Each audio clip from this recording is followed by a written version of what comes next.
Dear viewers, welcome to Deep Sight. In our previous episode, we discussed Napoleon's continued conquest of Prussia following the Battle of Austerlitz. We asked whether years of ceaseless warfare had overdrawn the dynasty's national fortune, and how the Napoleonic era ultimately transitioned from its zenith to its decline. Join us as we travel through time to take a step-by-step, in-depth look at this tragic chapter of history. In January 1807, both sides entered winter quarters to rest and regroup, temporarily halting large-scale combat operations as the battlefield situation once again settled into a stalemate. Marshal Ney's Sixth Corps, suffering from harsh environmental conditions and severe supply shortages, which resulted in heavy casualties and frostbite among the troops, decided to shift its position northeastward in search of a more suitable encampment area. En route, Ney learned that only a small, lightly manned Allied force lay in that direction. Seizing the opportunity, he issued a direct order to launch an attack on Königsberg in an attempt to expand his tactical gains. It was only at this juncture that Napoleon's belated order to enter winter quarters finally reached Ney. Upon receiving the dispatch, Ney immediately decided to execute a hasty withdrawal to avoid becoming an isolated force deep within enemy territory, a position that risked total annihilation by the Russians. However, news of this maneuver soon reached the ears of the Russian commander-in-chief, Bennigsen. Bennigsen immediately ordered the mobilization of his forces to encircle and destroy Ney's Sixth Corps, aiming to completely wipe out this French unit and deal a devastating blow to French morale. Trapped in a desperate predicament, Ney immediately appealed to Marshal Bernadotte for assistance, requesting that he lead his troops to provide reinforcements. On January 25th, near Morungen, Bernadotte's First Corps launched an attack against the Russian vanguard. Employing flexible tactics, they successfully repelled the Russian advance, thereby enabling Ney's corps to extricate itself from danger and averting the crisis. Upon learning of these developments, Napoleon decided to seize the opportunity to encircle and destroy the main body of the Russian army. He ordered Ney's Sixth Corps and Bernadotte's First Corps to continue their westward retreat, thereby luring the Russians deeper into a French trap. Simultaneously, he ordered the main French army to advance rapidly northward to cut off the Russian line of retreat and complete the encirclement and destruction of the enemy's primary force. However, a dispatch sent from French headquarters to Bernadotte was unexpectedly intercepted by the Russians. Upon learning of Napoleon's plans, Bennigsen exclaimed, "We are blindly rushing toward destruction." He immediately ordered his troops to retreat eastward along the entire front to avoid being encircled and annihilated by the French. After withdrawing to the vicinity of the town of Prussia, the Russians established a formidable defensive line behind the town, stretching from the northwest to the southeast. Utilizing the town's terrain to their advantage, they prepared to engage the French in a decisive battle and repel their assault. On February 7th, a brutal struggle erupted in Eylau between the French forces and the Russian rearguard commanded by Bagration. Both sides suffered heavy casualties, and the fighting was exceptionally fierce. After a night of intense combat, the French, buoyed by high morale and unyielding determination, successfully captured Eylau, thereby securing this vital strategic stronghold. Despite the significant disparity in troop numbers between the French and the Russians, Napoleon decided to launch an offensive on February 8th. He hoped his frontal forces would pin down the Russians while awaiting the arrival of his other units, thereby enabling him to form an encirclement and annihilate the main body of the Russian army. At 8 a.m. on February 8th, Russian artillery opened fire on the French lines, officially igniting the Battle of Eylau, a conflict that would go down as one of the most brutal engagements of Napoleon's military career. Napoleon ordered Soult's and Augereau's corps to launch a frontal assault against the Russians. This maneuver was intended to support Davout's flanking movement against the Russian left wing, with the ultimate goal of breaching the Russian defenses and fragmenting their forces for encirclement. At 10 a.m., Saint-Hilaire's division, part of Soult's corps, and Augereau's corps advanced against the Russian left flank, battling through a raging blizzard. However, due to the blinding snow and severely restricted visibility, Augereau's corps veered off its intended line of advance. It blundered directly into the crossfire of both French and Russian artillery, suffering catastrophic losses. General Augereau's corps suffered a sudden disaster when General Desjardins' division, having unexpectedly blundered into the very center of the Russian formation, was subjected to converging fire from multiple directions and completely routed. General Hudlet's division met a similar fate, sustaining heavy casualties at the hands of the Russians and likewise breaking in disorder. In less than an hour, Augereau's corps suffered over 5,000 casualties, rendering it virtually combat ineffective, and the French offensive ground to a halt. In this critical moment, Napoleon ordered Murat to immediately lead his cavalry corps in a counterattack against the Russians, aiming to plug the gap that had opened in the center of the battlefield and prevent a Russian breakthrough of the French lines. Murat led 3 cavalry divisions in a furious charge against the Russian formation. Notably, General de Hautepaule's cuirassier division swiftly sliced into the Russian ranks, disrupting their deployment and inflicting heavy casualties. However, the sheer momentum of their charge carried them too deep into enemy territory. Isolated and surrounded by the Russians, the division found itself in dire peril. Napoleon subsequently dispatched the Imperial Guard cavalry to charge the Russian formation, successfully rescuing the encircled cuirassier division. On the central battlefield, both sides settled into a stalemate. Neither could breach the other's defensive lines, and the battle devolved into a grinding deadlock. After noon, Marshal Davout's corps, along with General St. Hilaire's division from Marshal Soult's corps, successfully executed a flanking maneuver to breach the Russian left wing. This forced the Russians to abandon the surrounding villages and retreat to the high ground in the center, causing the French tactical situation to gradually improve. General Bennigsen hastily marshaled reinforcements to bolster his left flank in an attempt to halt the French advance, but his efforts proved futile, and the Russian left wing collapsed completely.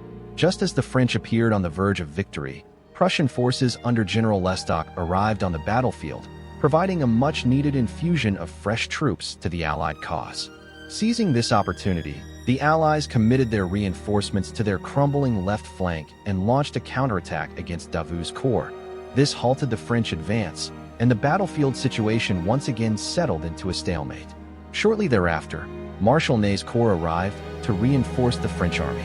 The two sides once again engaged in fierce combat, sustaining heavy casualties on both sides, and the battle did not officially conclude until 10 p.m.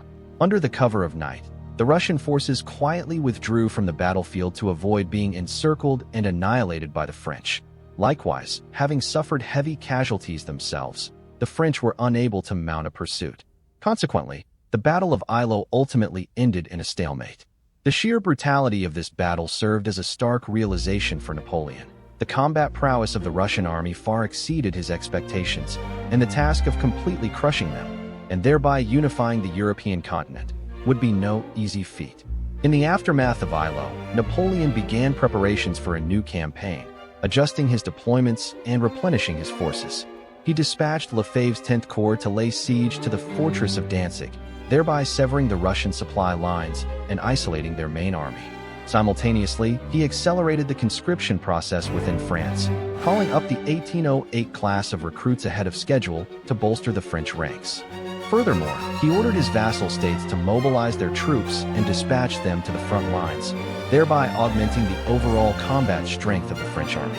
In addition, units that had sustained heavy casualties at the front were rotated to the rear to rest, receive reinforcements, and regain their fighting effectiveness. By May 1807, the total strength of the French army far surpassed that of the combined Russian-Prussian forces. Having thus regained the initiative on the battlefield, they stood fully prepared for the decisive battles that lay ahead. On May 30th, upon learning that the fortress of Danzig had fallen and that his supply lines had been severed, the Russian commander-in-chief, Bennigsen, acutely aware that the strategic situation had turned against him, decided to launch a preemptive offensive against the French. His aim was to avoid being forced into a purely defensive posture and to attempt to salvage the situation. In early June, the main body of the Russian army launched a multi-pronged assault against Ney's 6th Corps, which was isolated and positioned in an exposed salient. Their objective was to annihilate Ney's force and deal a severe blow to French morale. However, the Russian offensive lacked coordination and proceeded sluggishly. Marshal Ney, capitalizing on favorable terrain and maintaining a steadfast defense, successfully executed a withdrawal from the eastern bank of the Passarge River to the western bank. In doing so, he broke free from the Russian encirclement and averted the fate of total annihilation.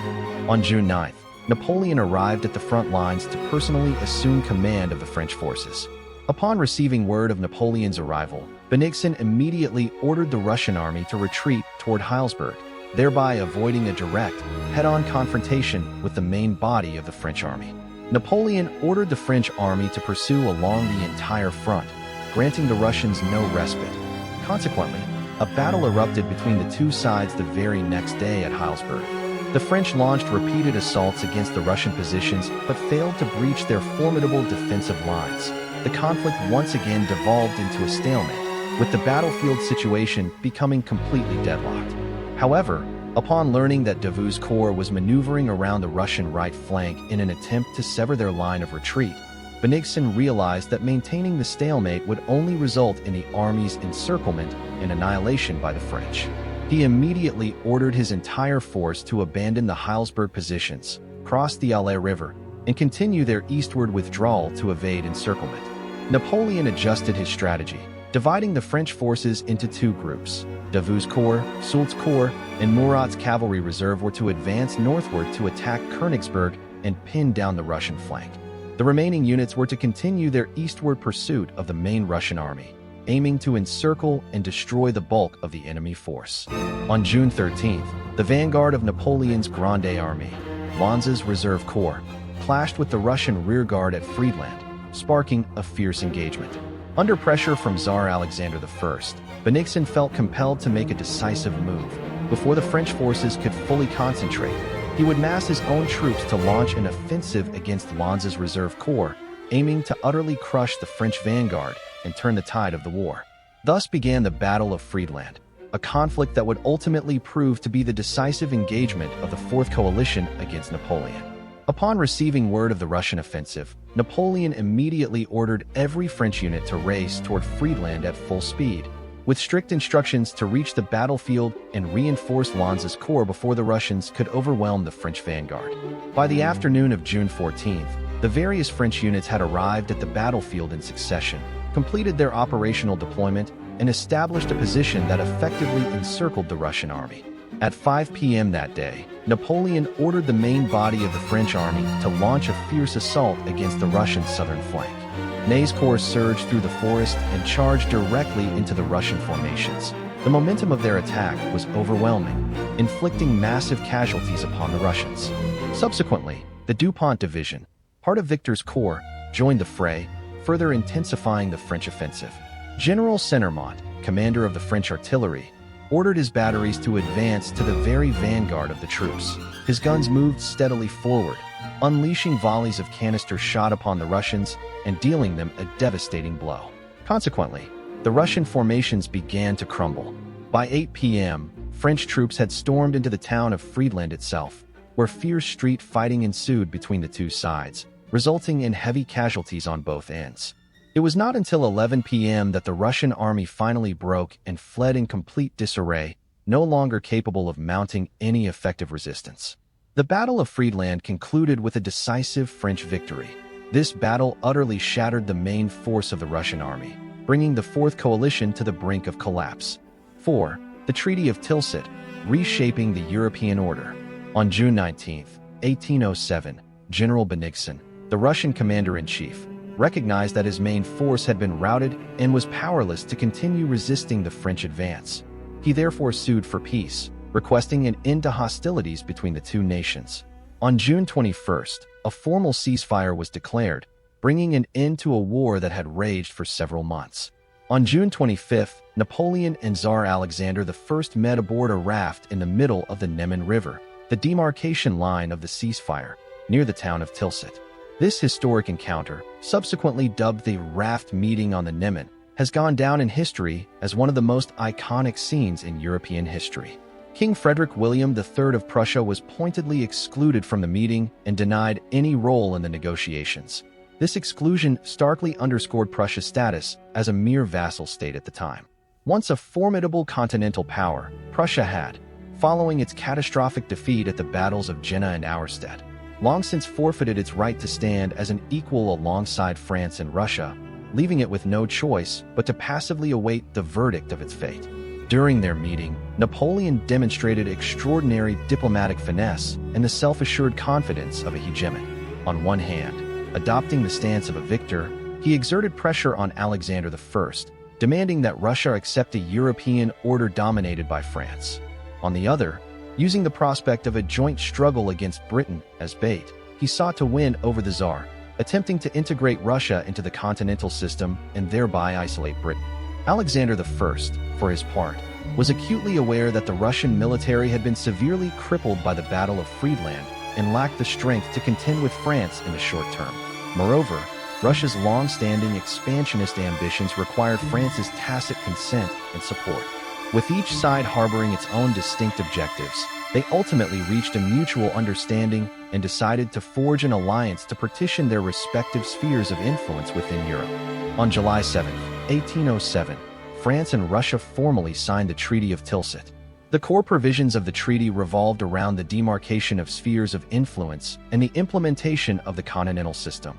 Russia acknowledged the hegemonic status of the French Empire and recognized the system of client states established by France in regions such as Germany, Italy, and the Netherlands, specifically affirming the legitimacy of the Confederation of the Rhine and the Kingdom of Italy. Furthermore, Russia pledged to join the Continental system, agreeing to prohibit all trade with Britain and to sever diplomatic relations with that nation. The two powers delineated their respective spheres of influence. Russia secured control over parts of Eastern Europe and was granted the right to expand into Finland and the Balkan Peninsula, while France assumed complete control over Western and Central Europe.